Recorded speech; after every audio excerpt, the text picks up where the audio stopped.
تہجد کا بس ایک سجدہ سارے غم سمیٹ لیتا ہے۔ اللہ سے کھلے آسمان تلے بیٹھ کر کی گئی وہ ایک گفتگو قسمت کا پاسا پلٹ دیتی ہے۔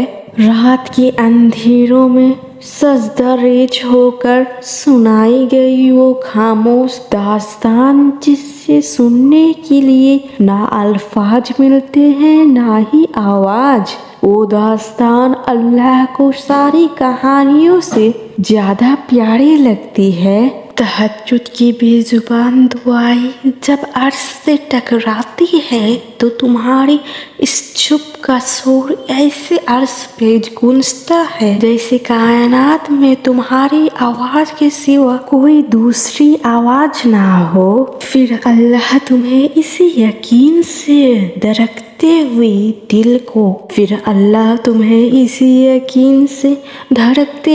دل کو اپنی وہ معجزہ دکھاتا ہے جس کا اس نے تم سے وعدہ کیا تھا، اور جب تم اس سے راضی کرنے کے لیے محبت کی اس انتہا کو پہنچ سکتے ہو۔ تہجد بھی قدر نہ ہو تو پھر سوچو تمہاری اللہ کی محبت کہاں تک ہوگی۔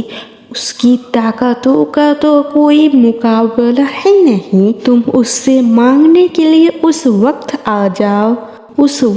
آؤ جب اس نے مقرر کیا ہے کن کہنے کے لیے ہے، تو پھر وہ کیسے تمہیں خالی ہاتھ لوٹا سکتا ہے۔ وہ اپنی وعدوں کا پکا ہے، جب کہہ دیتا ہے کہ مانگو مجھ سے میں دوں گا تو پھر وہ دے کے رہتا ہے۔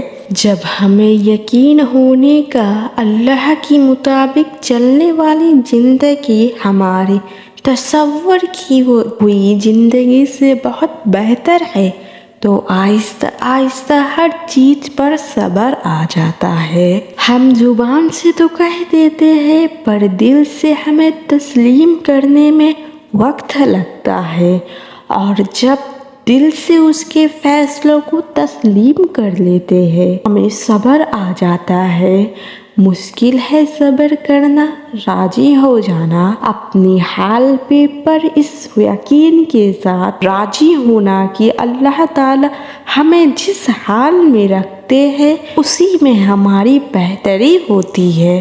راضی ہونا آسان ہو جاتا ہے۔ اس کی حکمتیں ہماری سمجھ کے باہر ہے تو بہتر ہے کہ ہم اس پر سوال نہ کر کے صبر کریں جائے۔ کبھی کبھی چیزیں سمجھ نہ آئے تو چپ کر کے سر جھکا لینا چاہیے اس کے فیصلوں پر کہ اللہ اگر تو میرے اس حال پر راضی تو میں راضی، یقیناً تیری کوئی مصلحت ہوگی، ایسی زندگی آسان ہو جائے گی۔ سبحان اللہ، جزاک اللہ خیراً۔